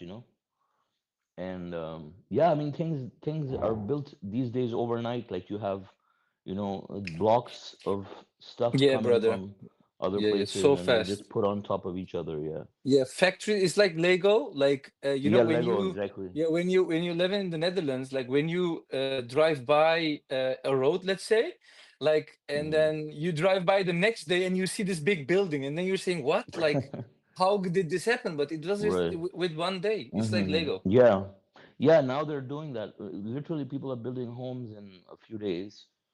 They're putting modular things together. I mean, also, if you look at, for example, in Qatar, right, when they had the Olympics, not Olympics, sorry, the World Cup, right? They built so many stadiums in a matter of 1 year or less. They built like 4 or 5 different stadiums over there, and some of them were entirely recyclable too. Few of them, if you heard about those. So yeah, I yeah. mean, it's easy to set up something, even if it's not permanent, like But I But think, yeah. Mhm. that's Mhm. Mhm. Mhm. Mhm.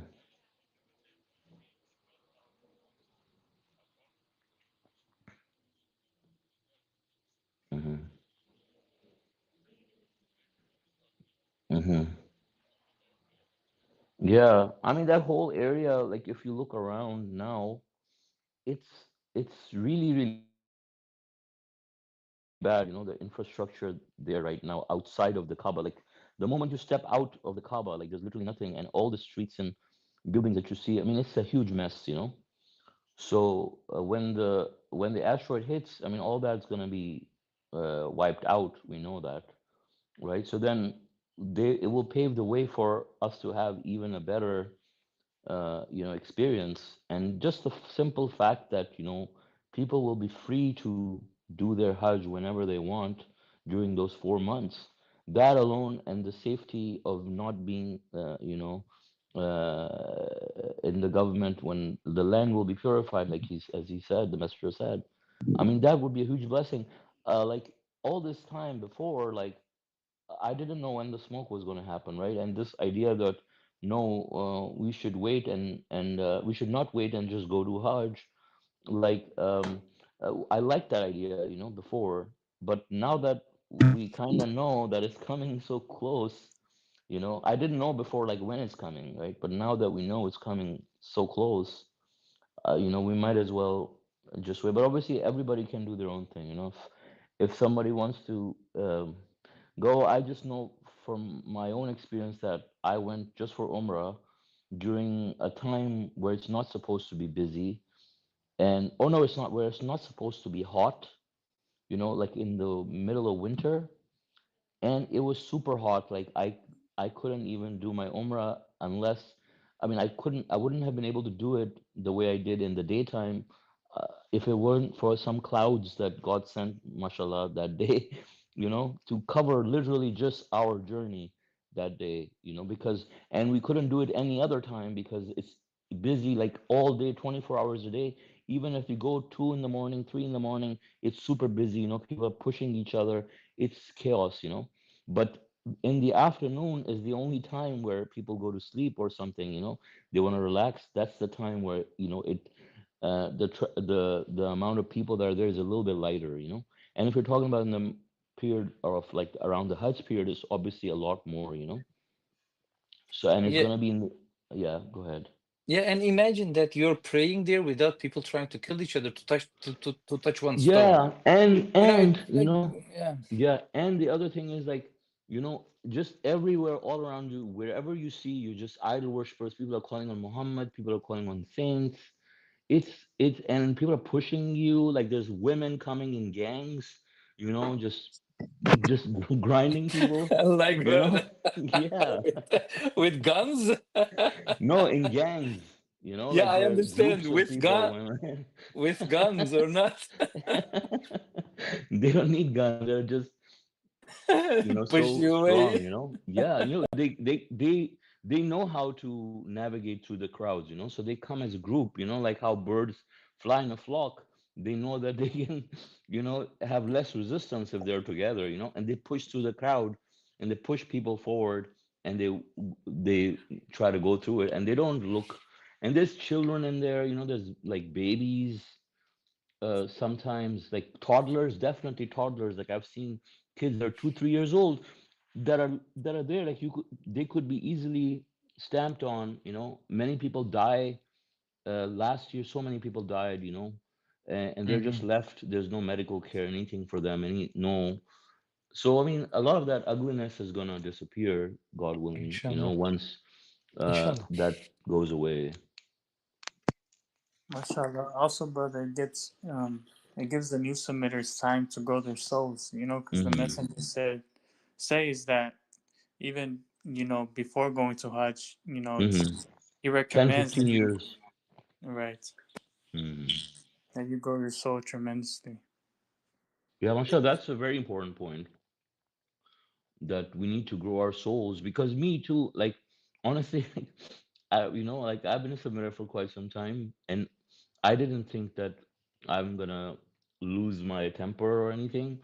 But really there were times when, I've like people were shoving me away, and like at times like I felt like I want to shove them back, like during my ihram, right? If you do that during your ihram, your state of ihram will be nullified, right? You have to redo it.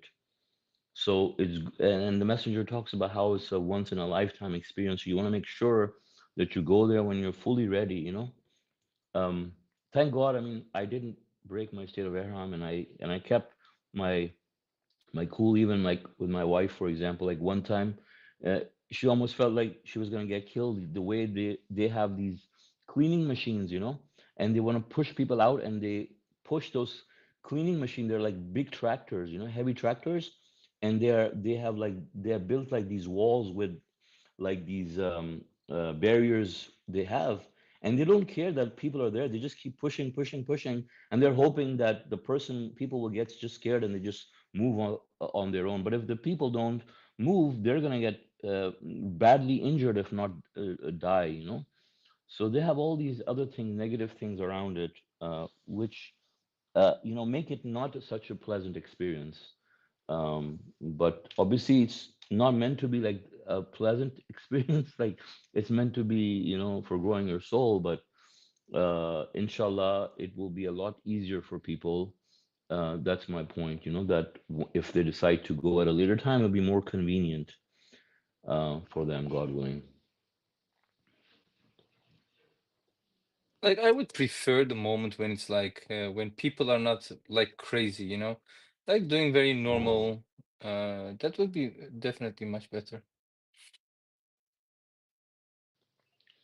Yes, uh, yeah, I definitely agree with that. And yes, if you have to go, that's totally fine. We normally don't have to ask if you want to go, but thank you for joining. Yes, thank Um, you, sister, for joining. MashaAllah.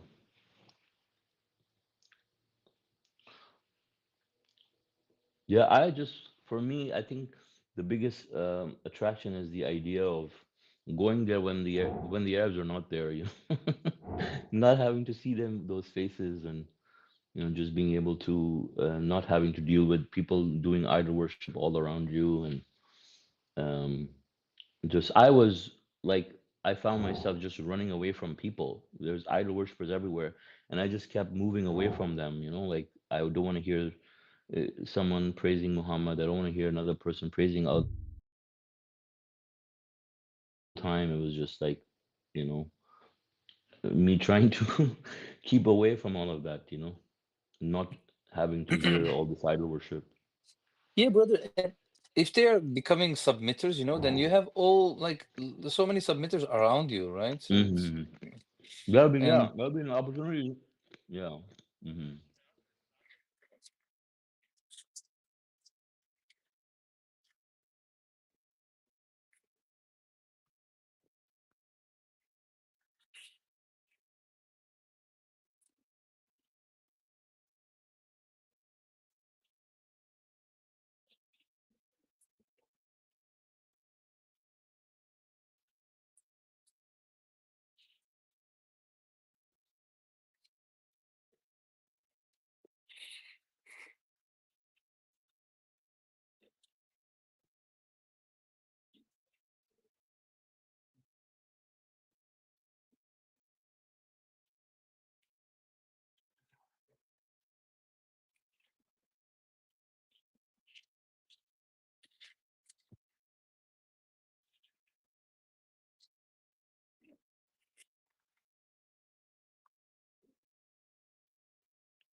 we'll go together, inshallah, brother. So inshallah, we'll take a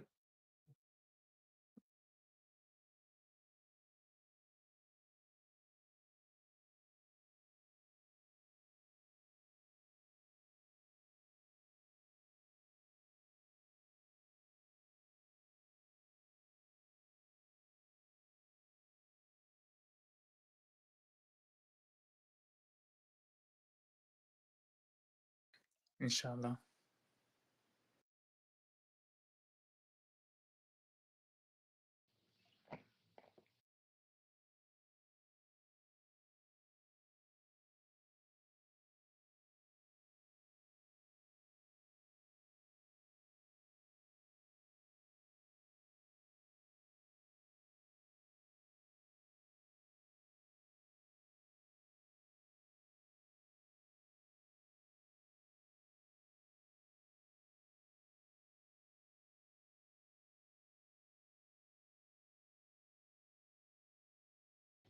Yeah, I think, and also we had this one person, she decided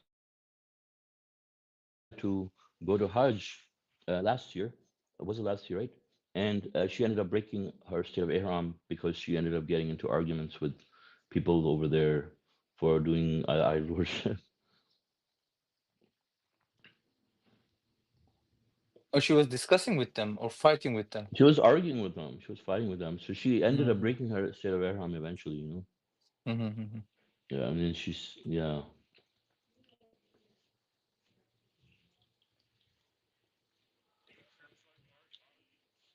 Exactly. Yeah.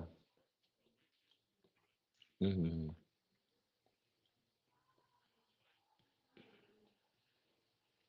Yeah. I mean, we have to focus on our our own stuff at there over when you're there. There's so many people in the crowd. I mean, if you want to just reform them, you might not even come back.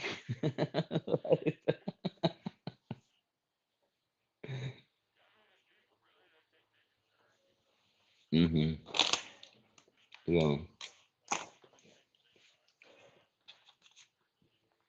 hmm hmm hmm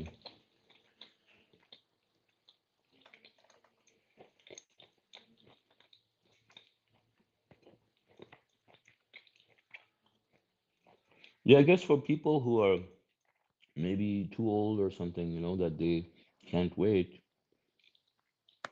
that makes a good case for them, because you need to be fit.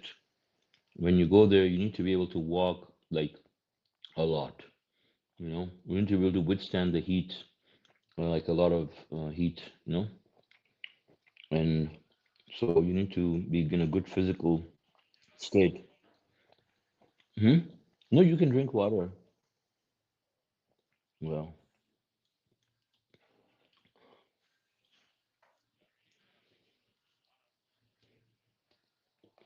but it's super hot. The sun, you see the sun over there, it's not the same sun as you see in the US.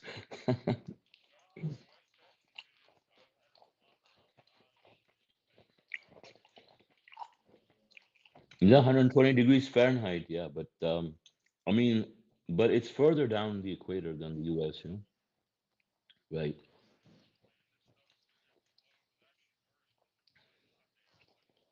hmm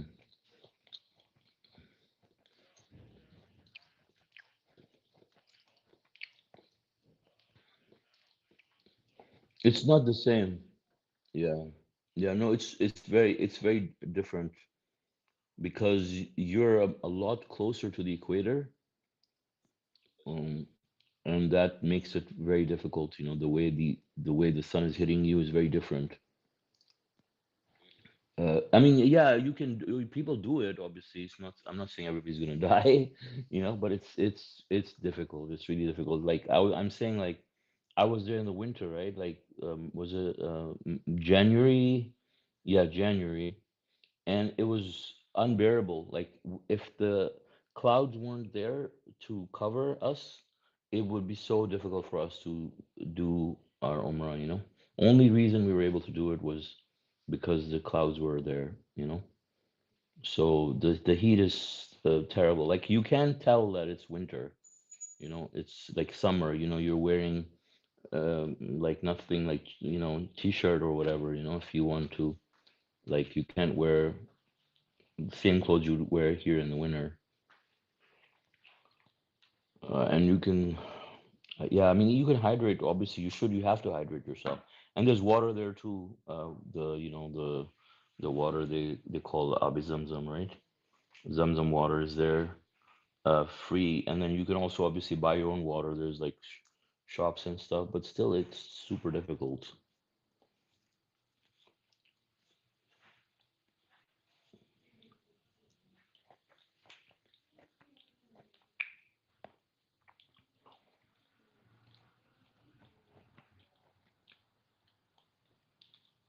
How hot does it get in West Texas? You said 120 degrees?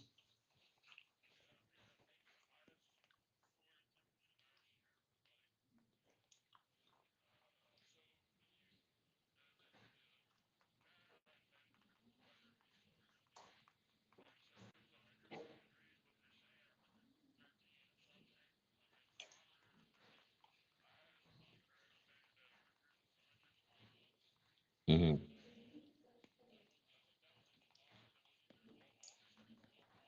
Mm-hmm.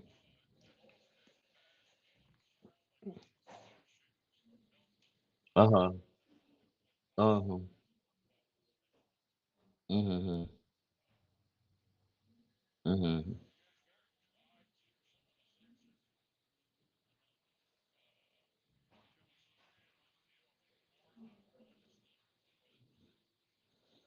Mm-hmm. Mm-hmm.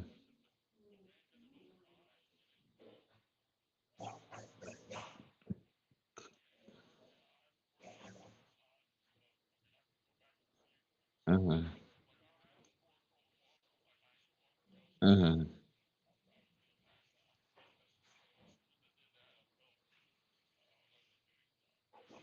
Mm-hmm.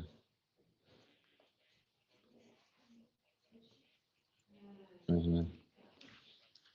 Right, right.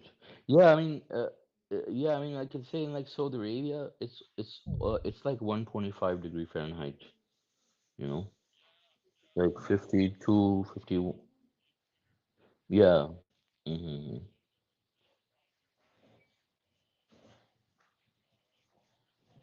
Mm-hmm. Yeah.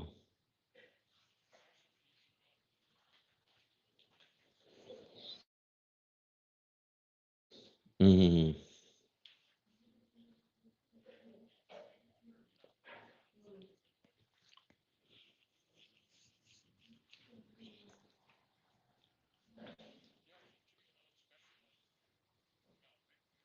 Mm-hmm.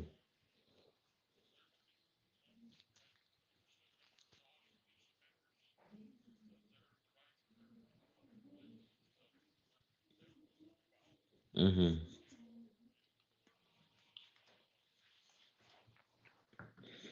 Yeah, and also I think it will be historically, it will be much better, you know, because like now you will be one of the first people on earth to go to do your Hajj once, you know, it's freed from all of that nonsense, you know, and do your Hajj like, you know, fearlessly. Well, not that you'll be afraid now, but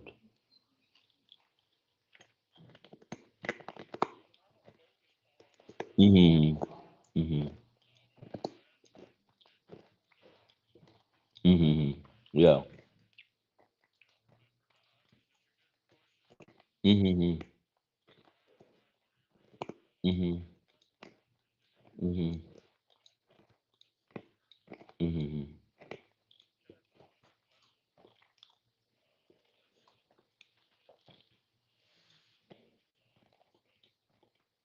mm-hmm.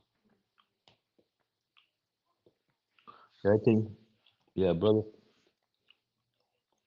No, I'm saying brother Khalid left. Yeah. Hmm. Hmm. Uh-huh. Yeah, I mean, it's a matter of preference, I suppose, you know. Uh-huh.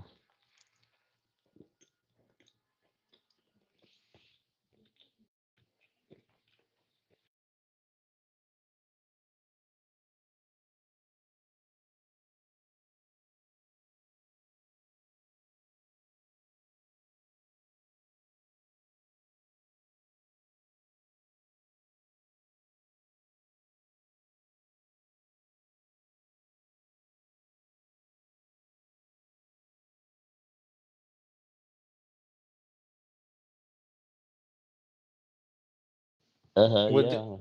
what did you hear? Oh, really? Yeah, mashallah. I have five cats here. Mm. It's quite amazing.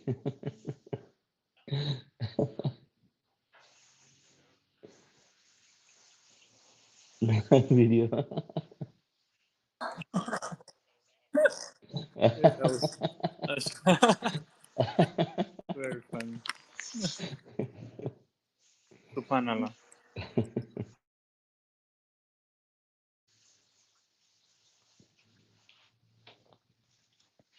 Mashallah.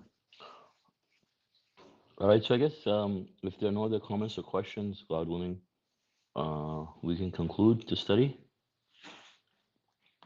All right. So thank you all for joining us, and thank you, Brother John, for leading the study. God willing, our next English Quran study would be on Tuesday at 2 p.m. Pacific time. God bless you all. Assalamu alaikum. God bless Thank you you for the all. study, brother. Assalamu alaikum. God bless you all. Assalamu alaikum.